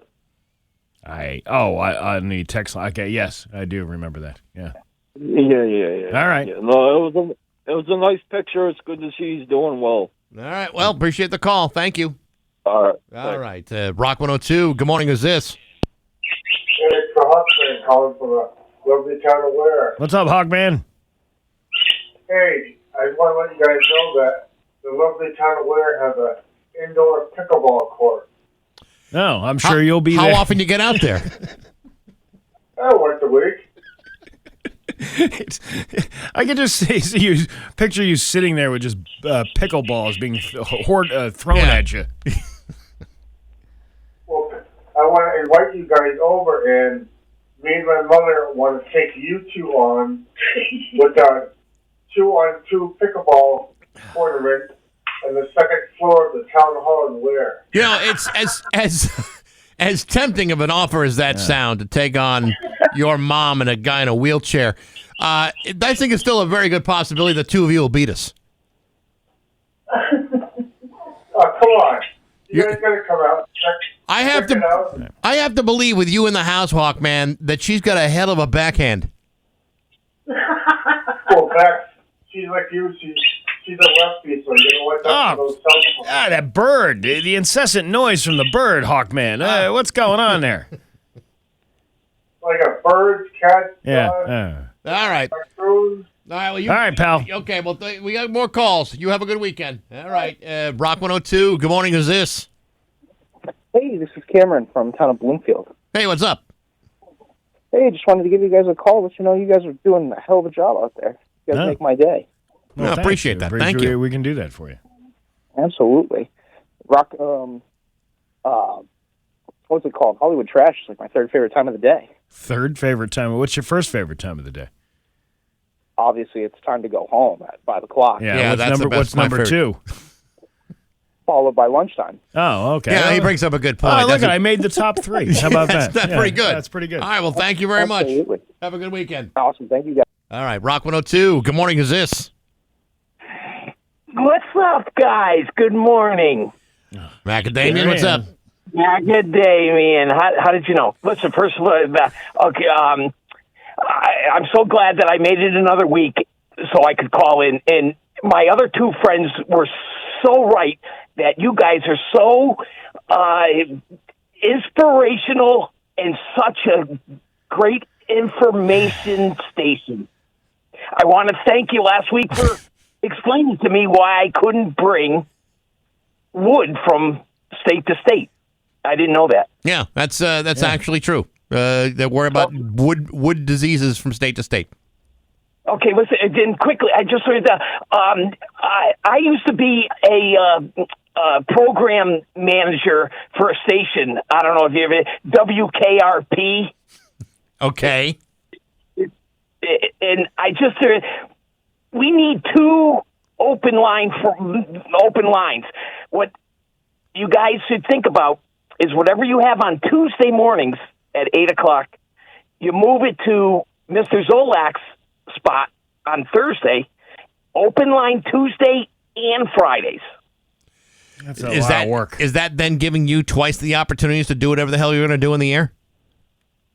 No, I'll only call in once, I promise, on Fridays. Promises. All right, Macadamia, you have a good weekend. All right, you guys too. I don't want to take up the whole segment. Well, you know what? Go up and look in a dictionary what brevity means, and we'll see if we can learn a fun fact for next Friday. How do you spell that? Okay, have a great weekend, guys. It's definitely not spelled macadamia, I'll tell you that. Rock 102. Good morning. Who's this? Hey, good morning. Ooh. This is the responsible mom calling. Oh, responsible mom. Responsible mom. Oh, well, how are you? What can we do for you?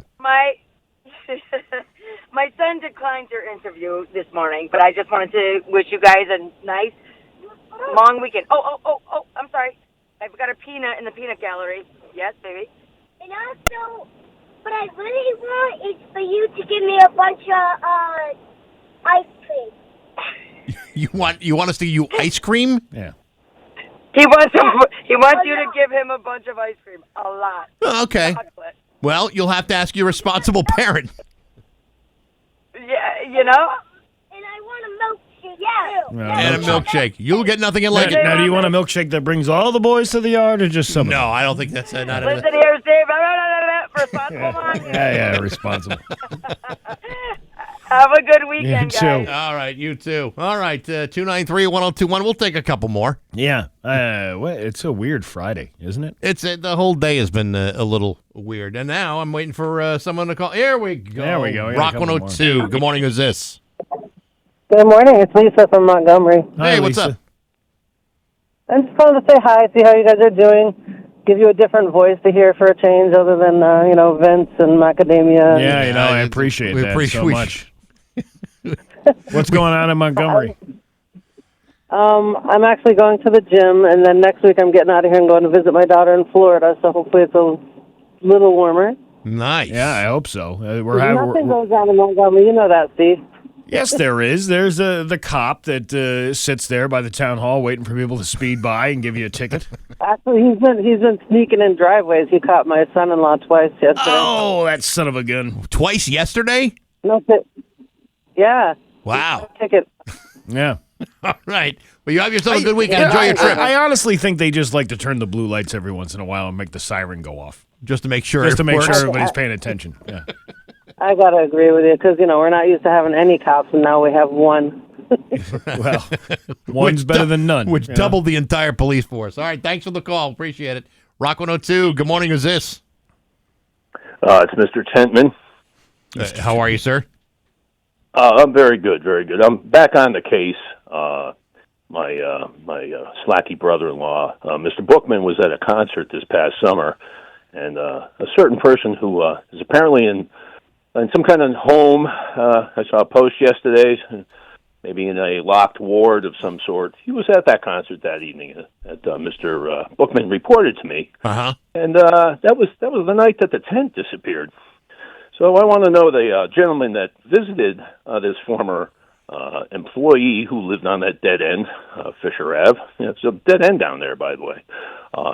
Wanted to know if he looked under the bed for that tent. No, we never found the tent. Yeah. We've looked high and low, and no such luck. Well, what kind of slacky goes out and visits with a obvious suspect and doesn't check? I don't know if they allow that kind of thing in the ward. I don't think we'll ever solve that mystery. All right. Hey, listen, you have a good weekend. We right, appreciate the call. Thank you. Okay. Rock 102. Oh, come on man. Now. One more. Let's have a good one here, please. Rock 102. Good morning. Who's this? You talking to me? Hey, now we're talking. What's up? Hey, am I caller 10? When the next dinner show is? Yeah, February 6th at the Shortstop. Oh, good. All right? Okay. Good, yeah. Good, thanks, Steve. All right, there thanks. you go. Let's try to redeem ourselves at least for one. Rock 102. Good morning. Who's this? Hey, it's Brett from Holyoke. Hey, what's up? Hey, you guys ready for this negative 2-degree night we're about to have next week, or what? No, not really. Yeah, it's been freaking crazy with this cold weather.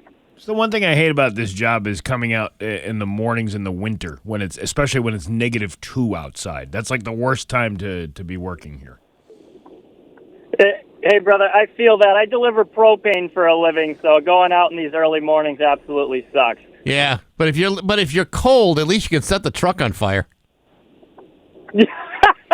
I don't think my boss would be too happy about that, but good advice. Hey, at least you stay toasty, though. All right. Yeah, yes, sir. All right. You guys have a good weekend All and right. stay warm.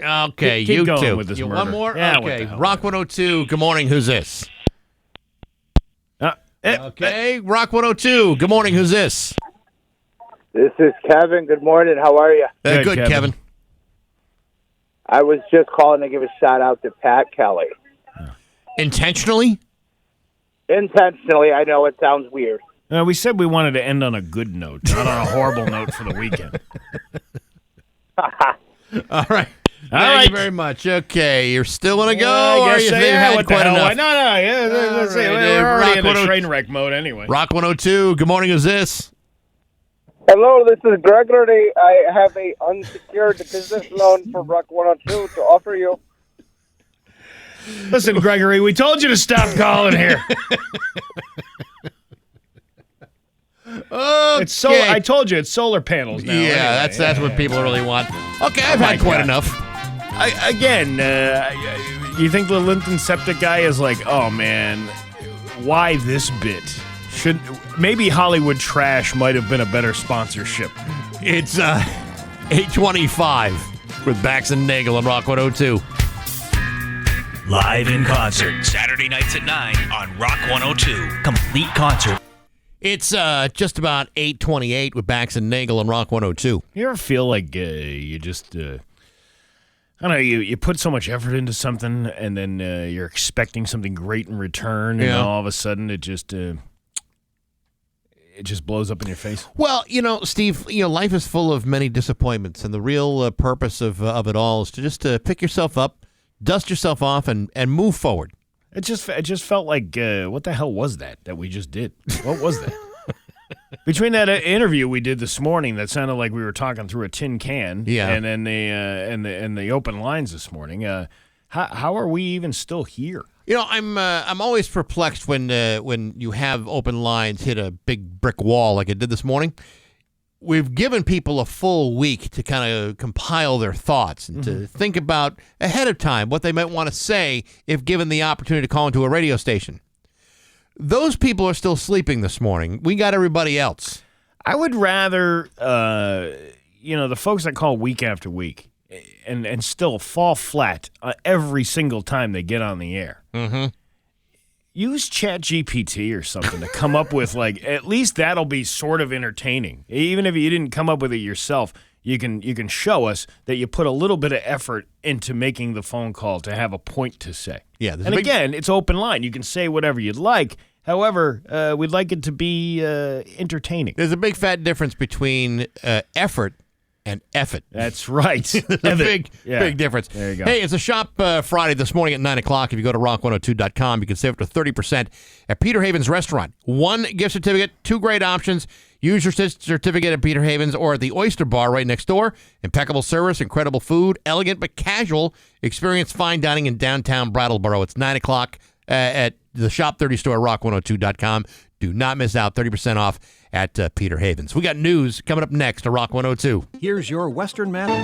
It's coming up at 8:33 with Bax and Nagle on Rock 102. It's time for news. Here's local radio icon Steve Nagle. Thanks, Bax. A Chicopee man faces multiple firearm charges after police were called to a disturbance outside of a bar in Springfield early Thursday morning. In a news release from the Springfield Police, at around 1:50 a.m., officers were called to the 400 block of Belmont Avenue. When they arrived, they discovered 2 vehicles involved in the crash. A driver of one of the vehicles attempted to run away onto Burlington Street. Officers could see the individual was holding a firearm, was captured on the 300 block of Dickinson Street and disarmed. The firearm was loaded with 11 rounds of ammunition and reported stolen out of Vermont. The man was identified as 21-year-old Javier Pabon Flores of Chicopee, and he's charged with possession of a firearm without an FID card, carrying a loaded firearm without a license, possession of a large-capacity firearm, receiving stolen property less than $1,200, unlicensed operation of a motor vehicle, number plate violation to conceal ID, unregistered motor vehicle, and uninsured motor vehicle, and a taillight out. Well, he's fighting that one. But, the good news is at least he was able to get out of the bar before last call. That's true. I mean, you don't got to go home, but you can't stay there. Yeah, can't commit crimes here, but you got to go home. Well, you don't have to go home, but you got to commit crimes somewhere else.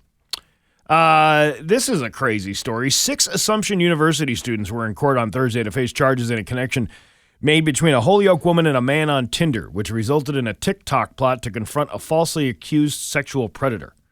If you can't trust people on Tinder, whom can you trust? I don't know. What, Bumble? What are the others? Match? Oh, what's the other one? Hinge is the new one. Yeah, right. Yeah. Can't trust anybody. 22 News obtained the court documents that state on October 2nd, Assumption University police reviewed an incident from Worcester police of an assault and battery report made by a student, Kelsey Brainerd. The statement of facts from the Worcester District Court said a man came to campus and made Brainerd feel, quote, creepy. She texted her friend, Easton Randall, who she said chased the man off campus. In the report, Brainerd claims she did not solicit contact with the man on Tinder, and he came to the campus on October 1st around 10:30 p.m. uninvited. University officers could not locate the man on campus. However, Worcester police said they were with a man requiring assistance with an incident that happened at Assumption University. The man, who 22 News will identify as the victim, told police that he was in the area to attend a funeral and wanted to be around happy people. The victim confirmed that he was in contact with Brainerd on Tinder, and she allegedly invited him to the campus. In the report, he said he was led into the building by Brainerd before he was ambushed by a group of people. It is alleged what a group of people came out of nowhere calling him a pedophile, accusing him of having sex with 17-year-old girls. The group allegedly grabbed him to prevent him from leaving. He was able to break free and run, being chased by approximately 25 people. He told police that he was chased to his car, punched in the back of his head, and his vehicle kicked by the group. The victim was able to leave the campus and then called the police. Campus video confirms Brainerd led the victim into the building and shortly after was seen running from a group of students, including Brainerd with all their cell phones and what appears to be a recording, the report says. The footage in what police say indicates the group was staged and or waiting the arrival of the victim before the mob formed around him.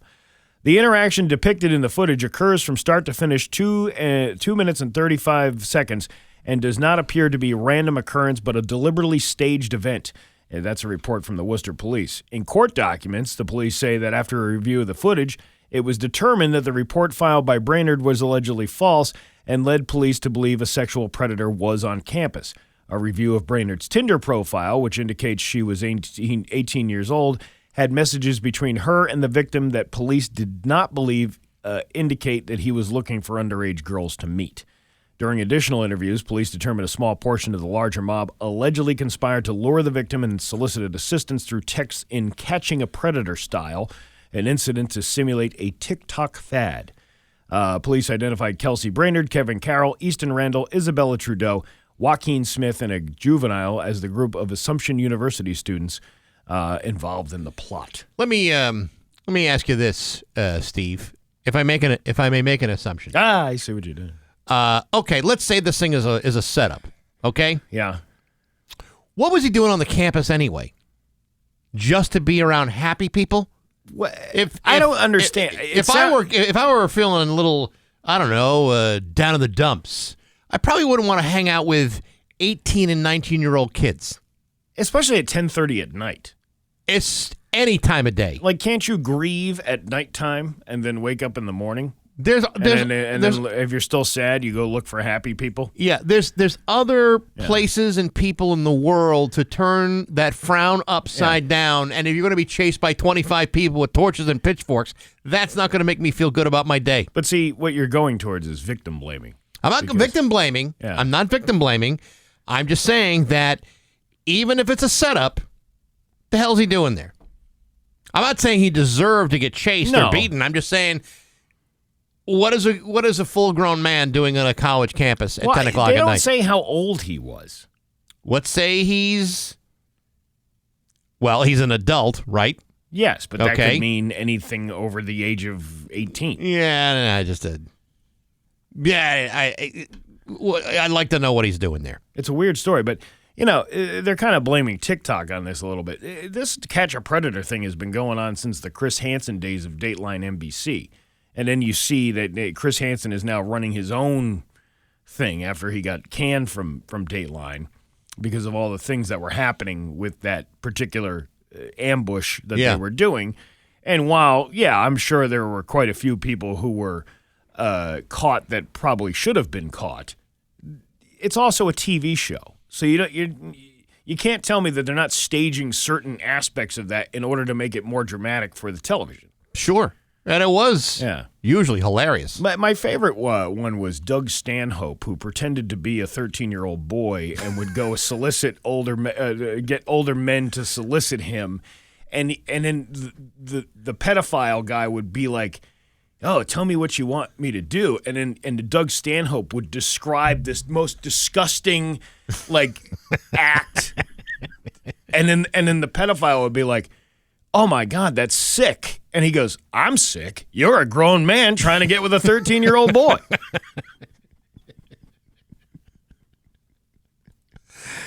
Gotcha. Let's go down to Connecticut and see what's going on down there. A teacher who worked at Stratford High School was arrested for running what police described as an extensive scam over the internet. They said James O'Neill even used school equipment to facilitate the scam. Police said they started looking into the case on November 9th. Detectives received an anonymous tip. The tip that said O'Neill was altering the bills of sales and other documents in order to illegally sell vehicles on Facebook. You got to hand it to him. That's pretty creative. Yeah, by December 3rd, detectives said they were able to secure and execute 2 search warrants that provided them with access to O'Neill's use of his Stratford High School computers and a 2023 Jeep Wrangler. Evidence was seized on December 6th through the execution of 2 search warrants. A felony arrest was issued at that point. O'Neill was taken into custody on January 1st after they confirmed that he was wanted by the Stratford police. He was subsequently charged with being a fugitive from justice by New York authorities and transferred to Rikers Island Detention Center to await extradition back to Connecticut. Stratford police said on January 8th they charged him with second-degree forgery, third-degree identity theft, and illegal operation of a repair business without a license. He was set at his bond was set at $75,000. He's going to be back in court next week. But I guess if you have all of that equipment paid for by a school, it's probably like good stuff. Probably. So you probably can, fabricate car titles and RMV documents and or maybe some court documents that have to be passed around during your trial. Listen, he's a school teacher. He's not getting paid that much. He probably. Well, I mean, listen, there's nothing wrong with getting a little side hustle. Again, not that it's right. Well, but if you have the tools available to you, you don't want those things to go to waste. Right. It's like hanging a cookie in front of a dog. Yeah, what's the dog supposed to do? Oh no, it's not gluten free. Please. And a New London woman was arrested for performing medical procedures in her residence. Because whenever I want a medical procedure, I go to an apartment in New London. According to the New London police. What kind of procedure are we talking about? On January 9th, around 5:48 p.m., officers received a complaint of a woman who was performing medical procedures at her residence. They were cosmetic procedures. So she was probably doing the butt injection thing or the lip filler thing or one of those things. Uh-huh. This is a fast-growing industry, and people are making good money off it. Unfortunately, you have folks like this who want to profit, said the Alex Thirsch, founder and CEO of the American Med Spa Association. As police investigated with the help of search and seizure, 45-year-old Sofia Rodriguez Lopez of New London was arrested on a warrant. Eyewitness News took a closer look at the warrant and found details of the surgeries. Her daily patients were awake when the surgeries took place. Rodriguez Lopez said she drew blood from herself and her husband to use on them. That's backed up by the medical machines and tools found in her apartment. I mean, not for nothing, but how desperate are you to get a butt lift or a butt injection to go to someone's apartment and they're using their own blood to help you through? A witness said that she also performed lipolysis, an invasive fat-reducing procedure, and would see up to 3 patients on certain days. The warrant also says that she charged around $400 to $500 to treat others dealing with issues from surgeries done overseas. In addition, according to the warrant, she did not have a license, and she knew what she was doing was illegal, and now she's facing all sorts of charges like practicing without a medical license and reckless endangerment in the first degree. Yeah, I want all my surgical procedures done by qualified professionals at actually sanitized medical facilities. I guess it depends on what it is. I mean, if I'm having an appendix removed, I definitely want to go to a hospital and have that done. Sure. If I'm having a mole removed or something like that. You want to go to some guy's garage? Well, yeah, you get that freeze stuff from the pharmacy, and they put it on the wart, and then they just chop it right off. Wouldn't you rather go to a dermatologist instead to have that done? You know how hard it is to get a dermatology appointment right now in this modern medical world? Yeah, do you know how hard it is to survive, say, like sepsis because you got some sort of infection in some guy's rumpus room? It's just a mole. I could have a mole removed by an X-Acto knife, which you can get at your local Rocky's Ace hardware store. Yes, you can. Yeah. Your Pioneer Valley forecast today, it is going to be a mix of sun and clouds with a high of 36. Tomorrow, cloudy with some rain showers in the afternoon and a high of 43. It's 16 degrees in downtown Springfield. I'm Steve Nagle, and that's the news on Rock 102. Oh, yeah. Men, Rock 102, Springfield's Classic Rock. It's 8:50. And Stone Temple Pilots of Bax and Nagle on Rock 102. Sunday, and Saturday. Well, actually, it's tonight and Saturday. Nothing going on Sunday. What are you talking about? I thought it was today's the 17th. Today's the 17th and 18th. It's the Monster Truck Nitro Tour coming to the Mass Mutual Center. On the phone to talk about it. Friday.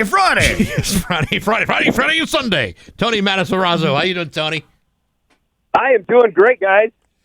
So this tour is going on all over the country. It's a one stop in Springfield, but then you guys are like in Iowa next week, and then this is a pretty substantial tour. That's right. This tour is one of the largest in the country. We also go internationally as well, and we're excited. It's been a few years since we've been in Springfield, and we're very happy to be back. Now, it's two shows, tonight and tomorrow. What can people expect at the show? It's going to be this is a family event. Anybody that's ever been to the Mass Mutual Center knows, very intimate setting, kind of close, not one single bad seat in the house, and we are going to be rocking it. We brought 5 of the top names in the sport to Springfield. They're all here and ready to go. Dirt is in the building. That's right. We're over the top of that ice, and we're ready for dirt action. 5 big-name monster trucks and freestyle motocross is going to be coming at you this weekend with the 2 events. A little bit different on the timing, and that's because hockey does have a game later this week. They've got to convert that building back over. But, again, tonight, 5:30 doors are going to open. We're going to have a 7:30 show. And then tomorrow, one more opportunity. Those doors are going to open at 11:30 with a 1:30 showtime. All right, so Tony, let me ask you this, because you just said there's a hockey game coming up on Monday afternoon. Are you guys leaving town and not bringing your dirt with you? No, the dirt is local. That's right. We local. Well, I'm glad you're. Construction brought in almost 1,000 yards of dirt. We loaded that into the building over Thursday all day and spread it, and then the team built the track. They're going to be painting it up, making it look pretty this morning, and have it all ready to go. And then right after the event on Saturday afternoon, trucks started arriving to load it back out. How badass is that? You come into Springfield, you make a mess, you leave it for somebody else to pick up, and you're on to the next town. I love that idea. I wish I could do that in my own house. Well, it's definitely a lengthy process, and makes the Mass Mutual Center a little dirty afterwards, and so that's why they take some time to convert and get it ready again for hockey. There's plastic and plywood down on top, and that's how they protect the ice. So, Tony, explain to me what happened to Bigfoot. I remember that was like a big thing when I was a kid, Bigfoot. Is Bigfoot still part of the monster truck tour?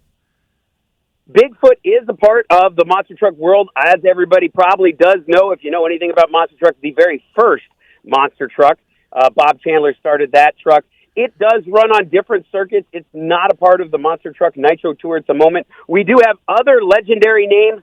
Back in the 80s, USA 1 and Bigfoot battled it out. We have USA 1, Carolina Crusher, Rampage. Let's see. I'm trying to think of the other trucks that are coming. I see one that says Barefoot on the website. Barefoot is coming, and he's in the building as well. One thing I'll tell everybody, brand new style for USA 1, going to be debuting here, and can't really leak out too much. We are going to be on TV here shortly, but you're going to want to come down, whole new look for USA 1, and it is debuting here at the Mass Mutual Center this weekend. Now, there's a lot of people in the area that are big motocross fans. You got the freestyle motocross part of the show. Tell us a little bit about that. Those guys, they're nuts. They're the least protected of everybody performing out here. They're just on their dirt bikes, and they are jumping the ramps, flying through the air, doing all kinds of crazy tricks. We've got Nick Drummond and Kenny Haskell. They will be performing, and it is pretty exciting to see them jump, do tricks. They're letting go of the bike, doing all kinds of crazy stuff to perform for the fans here. Now, what's the miles per gallon on one of these big trucks there? I mean, is that something you could? What do we got? What do we got going on here? We actually say that they're cars per gallon. They can crush about 5 cars per gallon.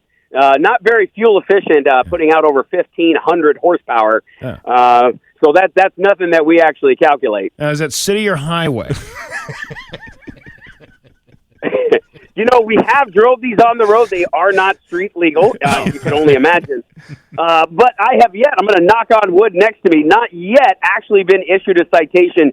Usually the state or local police are more in awe that we're trying to move one of those down the street than anything. And in fact, the way that the Mass Mutual is set up, all the trucks are actually staged in a connecting exhibition hall. Yep. And at 4 p.m. today, if you're down State Street, we're going to block the road. We have to drive these massive machines over into the pit area of the building so we can perform today. Very cool. Right. Tony Matarazzo from the Monster Truck Nitro Tour. Tickets are on sale now, monstertrucktour.com. Tony, best of luck this week and hope you guys have a great time. Yep, appreciate you guys. You bet. Thank you. It's just about 8:56 on Rock 102.